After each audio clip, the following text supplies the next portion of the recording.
I got no new games, but I got a lot of content to talk about. Let's talk.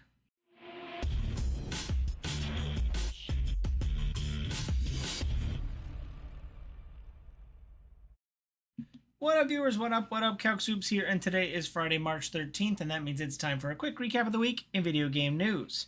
If you're looking for a reason to jump back into Ghost of Yotei, now is the perfect time, or like me, to start the game because I didn't play it late last year. The new Legends co-op mode, which I knew was going to be the catalyst to get me back into the game, dropped this week. It's actually a lot. It's real fun.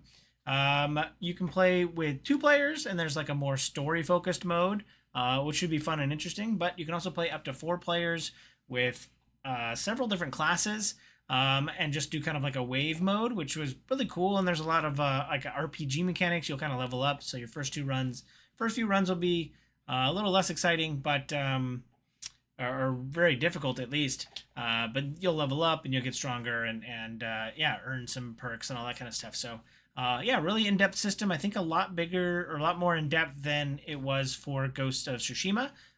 So yeah, very excited to dive into that more. But I'm only 1 session in, but enjoying it. So and play through the base game of Yotei too, because it's also very fun and open world and enjoyable too. So if you haven't picked up Ghost of Yotei, now would be the perfect time to jump in and play some Yotei with your friends. This week was Mario Day on Tuesday, so Nintendo did a big Nintendo Direct. It was like an 8-minute video. I'll have linked down below. Just talking, they had all the actors on there, Andrew Taylor, Chris Pratt, Charlie Day, and all them, and they just kind of talking about what their characters are doing, what the new movie's going to be all about, and we got the final trailer for the Mario Galaxy movie, which launches next month. A lot of the articles were making a big deal about the reveal that Donald Glover is going to be the voice for Yoshi, which means he's just going to say Yoshi a couple times. But excited to see that Donald Glover's involved. I know he's a big gamer as well, so excited for that. But yeah, I'm looking forward to the Super Mario Galaxy movie. And yeah, we got our final trailer. Oh, they also made a big point to say that like Mario and Luigi will be together the whole time. I wonder how much negative feedback they got about the fact that in the first movie, spoiler alert, Mario and Luigi are separated for basically the entirety of the film. So enough negative feedback that they had to make a point about it during a Nintendo Direct. So that was pretty funny. This week is GDC, and as you can tell, I'm not there, but there is a lot of information coming out of GDC. One of the highlights I wanted to talk about was we got to see more gameplay for Zero Parades, the next game from Zaum, the developers of Disco Elysium. There's lots of articles and stuff about there's also several different spiritual successors to Disco Elysium coming out. This is the one that's actually being made by Zaum directly, but there was a whole kerfuffle with the developers and the main company being split up and all that kind of stuff on who owns the rights. So that's a little bit of too much background, but the official Zaum next release is Zero Parades, and we get to see a lot more, or we get to see a little bit more gameplay coming out of GDC. And yeah, it looks very Disco Elysium. The whole RPG systems with different systems talking to you at once seems really fun and interesting. So I wasn't the biggest fan of Disco Elysium, or at least I didn't finish the game, but I am looking forward to Zero Parades. So yeah, I'll have a link down below for you to check that out as well.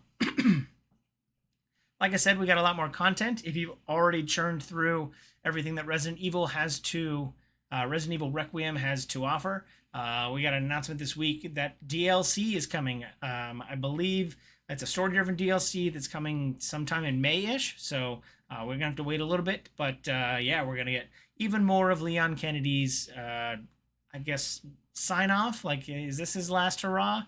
We don't know, but we're going to get a lot more story DLC, so I'm excited to see. And I haven't beaten the game yet, so I still have to finish to see where things leave off before I get to this new narrative DLC stuff. So, but looking forward to more content for Resident Evil Requiem.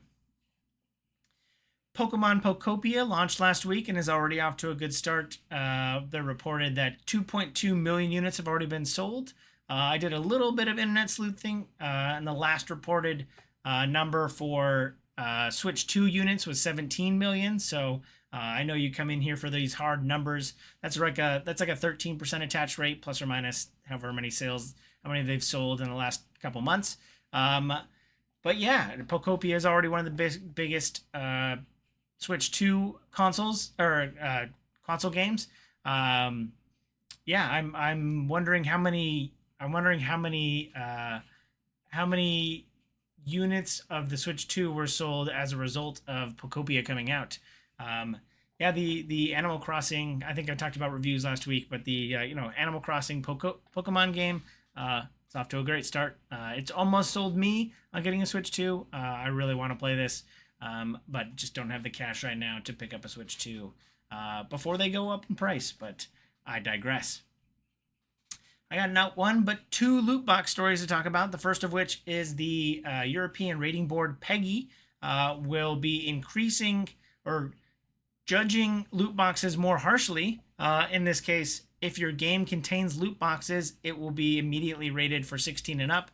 The PEGI system isn't like a T for teen or anything like that. They do like specific age ranges, and I think 16 is the highest. Maybe they have an 18 plus or something older than that, but yes. So if your game contains loot boxes of any sort, they will automatically be for older teens, according to the European rating board. So pretty harsh judgment there. I know, Overwatch and all that, I think we're all like T for teen or PEGI 10s or 12s or whatever. But now if it contains loot boxes, it will be 16 and up. So that'll definitely limit your market if you wish to continue to use loot boxes in your video game. Separately, but on the same note, Valve is being sued by the state of New York over their use of loot boxes as gambling. I guess New York thinks that they've got a strong enough case. And this actually caused something that doesn't usually happen, is Valve actually took to the streets and commented on it. I think if you logged into Steam this week, they sent out a note to Steam users talking about how their thoughts on this whole loot box lawsuit and what they think about it.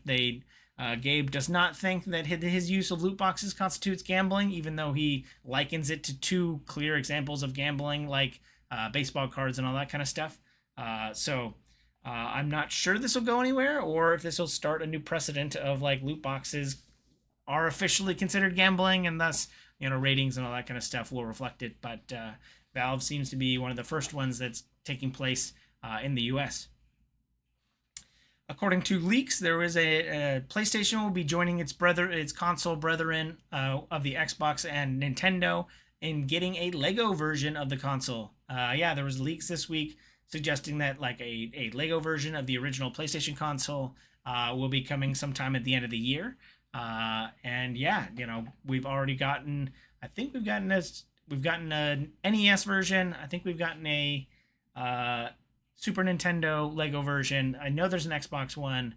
So now the next step is just to get PlayStation. I think I remember seeing an N64, but that might have been a creative build and not an official build. But anyway, according to leaks, PlayStation could be getting a Lego version to put on your shelf next to your Nintendo and your Xbox. Looking forward to those if they happen to be real. A new game coming from Jeff Kaplan, the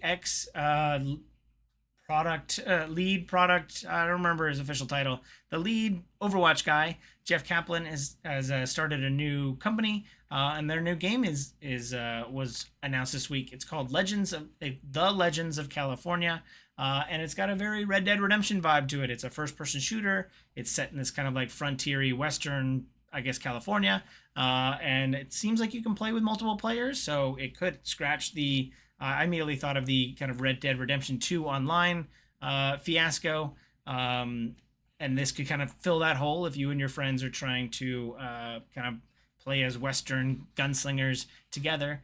This looks like it could fill that niche for you. So, I've already wishlisted it on Steam. I'll have a link down below for you to potentially go on there and wishlist it yourself. Last but not least, we got an announcement for an upcoming beta for the Invincible fighting game, Invincible Versus. The beta will be April 9th through 11th next month, so just a few short weeks away. They also came with the announcement that Alan the Alien will be joining, although it doesn't sound like it is Seth Rogen's voicing the character. And all of this is happening before the game launches at the end of April. on April 30th. So yeah, if you're looking for another fighter to play, I know that Street Fighter's still happening, but or still going on. I occasionally see more characters being added to the roster, but seems like we're in a little bit of a dead zone here. But 2XKO was taken off, and we're still waiting for Marvel Token. So hope maybe Invincible will fill this kind of niche. We'll have to see.